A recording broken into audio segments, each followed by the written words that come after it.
اے پیغمبر، جب تم ان مجاہدین کے لشکر میں ہو اور ان کو نماز پڑھانے لگو تو چاہیے کہ ان کی ایک جماعت تمہارے ساتھ مسلح ہو کر کھڑی رہے، جب وہ سجدہ کر چکیں تو تم سے پیچھے چلے جائیں، اور دوسری جماعت جس نے نماز نہیں پڑھی ان کی جگہ آئے اور ہوشیار اور مسلح ہو کر تمہارے ساتھ نماز ادا کرے۔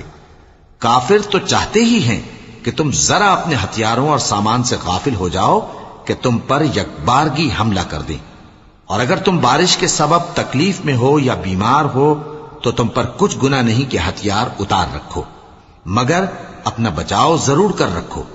اللہ نے کافروں کے لیے ذلت کا عذاب تیار کر رکھا ہے۔ پھر جب تم یہ نماز تمام کر چکو تو کھڑے اور بیٹھے اور لیٹے ہر حالت میں اللہ کو یاد کرو۔